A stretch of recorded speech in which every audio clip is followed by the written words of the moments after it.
بسم الله الرحمن الرحيم. السلام عليكم ورحمة الله تعالى وبركاته. دعوتوتن كي كم جرتن نجا جرتني بقى جراتن سنين جتا إيجا هرا فيديو كان دراتين كان أنتين سن دي بي سنين أفين جرا إننا نسمع النيو جتن إن شاء الله. نمني هدون ركنا الكاني أكمن بيجا سن فيدا جدي يادا warri ilkaan buqqataa yoo ka diddiimateetii fi akkana ilkaan kubbii qabdan jechuudha. Inshallah har'a dawaasaa rabbi wajjin inshallah seenii fidee dhufeen jira. Innis maal inni dura dursee dhugoodha. Dhugoo fi zanjabillii jechuudha. Zanjabillii شنكرتي أدي دا أفرفان معجون أسنان جتشو أي معجون أسنان كانوا مقبدا فيدم تنجتشو درقما كولجيت كان يسون تاني كانوا مقبدا فيدم تنجتشو إن شاء الله. أكاتا اتفيدم نويسن أقرسيس إن شاء الله.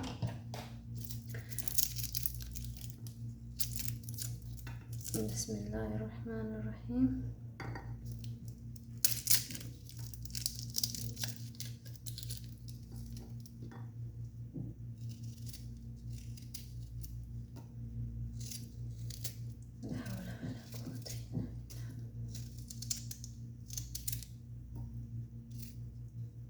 yoo xiqqaate torqanitti yeroo lama fayyadamuu qabna jechuudha. Yeroo tokkoof yeroo lama qofaa fayyadamtanii nu fayyannee bu'aa hin qabu jechuu hin dandeenyu jechuudha.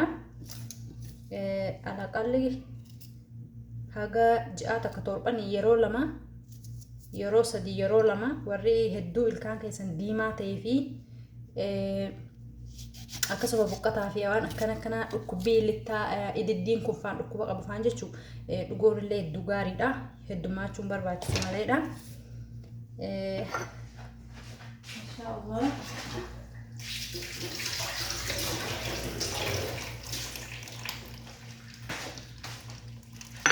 Kanatti dhiqee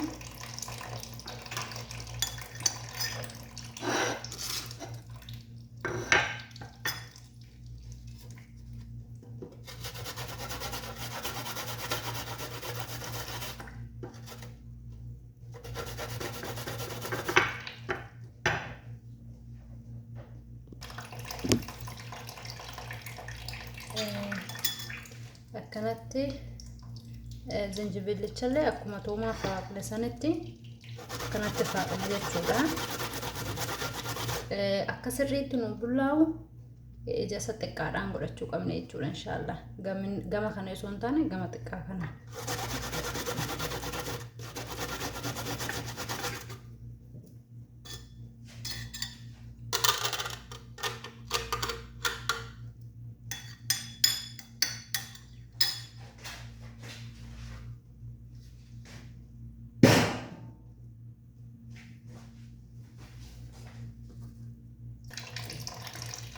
Akkanatti eega faaqneen booda waanuma xiqqoodha kan barbaannu.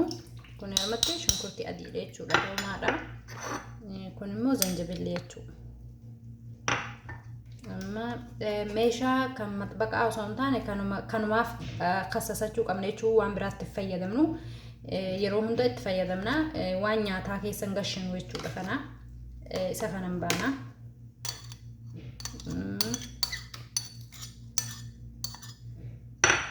Sitti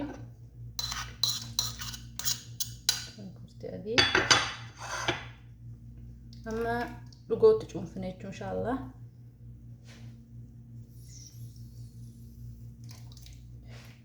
Yeroo fal'aan kan shaayii sanii tokko qofaa jechuu yoo heddummeessine gaariin ta'u dhugoon humna qaba waan ta'eef ilkaan hin danda'u jechuudha. Amma maajuun isnaan kanuma barbaadan akkuma duraan isinii ibse kanuma barbaadan fayyadamtan jechuudha. Maajuun isnaan illee amma sirriitti waliin makuu qabna jechuudha.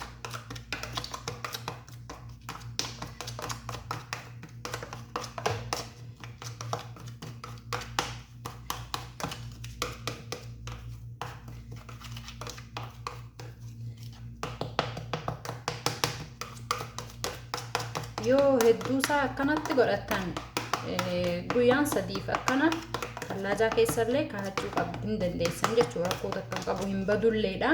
Garuu tallaajaa kan keenyu taanaan irraa akkanatti meeshaa biraa irratti godhachuu qabna malee kan ilkaan itti farrashannu kana keessa gashuu hin qabnu. Yoo keessa gashine khalaas yeroo tokko qofaadhaaf ta'a jechuudha.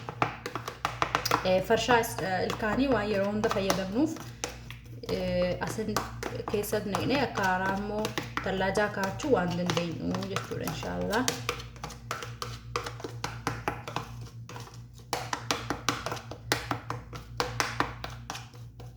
Akkanatti sirriitti walitti laaqame na fakkaata jechuudha. Kana fakkaata. Ani amma yeroo tokkoof fayyadame jechuu kana tallaajaa waan kaa'u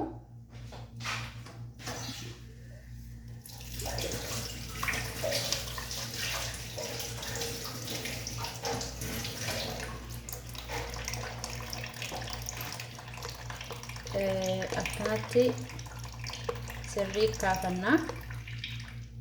Ilkaan keenya keessaanis alaanitti sirriitti itti ruguu qabna jechuudha. Xiqqoo nama gubaa garuu obsuu qabna. Maaliifin waan akkas hedduullee nama gubuu hin qabu garuu zanjibillis kuma beektan xiqqoo nama gubaa, dhugoon illee akkasuma, shunkurtii adiin illee akkasuma, sadan isaallee waan xiqqoo gubaatii hin qabanii garuu faayidaa keenyaaf osoo jennu obsuu qabna jechuudha. Toomaallee akkasuma urgiisaa warri jibbu inuma jiraata. Hedduullee nama gammachiisu fooliin isaa. San tahee nuyi amma dawaadha waan ta'eef ilkaan keenyatti fayyisuudhaaf waan ta'eef beeka urgii afaaniitiif illee fooraallee hedduu nama gargaara jechuudha. Inshaallah waa'ee fooraallee irraa inuma itti deebinaa jechuudha viidiyoo biraatiin. Akkanatti fudhattanii sirriitti eegaa godhattaniin booda yoo urgiin toomaa urgiin shunkurtii adii kana afaan keessan irratti hafu naanaa kanuma shaayitti dhugnu kana agartanii kanuma baala takkaaf lama afaan keessallee kaa'attanii yookaan immoo weedii yookaan bismaar afaan keessa kaa'attan jechuudha. Daqiiqaa 5-6 fi inshaallah hin deemaa jechuudha inshaallah. Akkasitti fayyadamaa. Viidiyoon kee yoo isinitti tolu sabiskiraayib laayik sheer godhuu hin dagatinaa isiniin jedha. Gaafii yoo qabaattan illee na gaafadhaa. Waan isinii hojjedhullee yoo waan barbaadan qabaattan koomentii jalallee naa kahaa. Gaafii keessan deebisuudhaaf qophiidha isiniin jedha.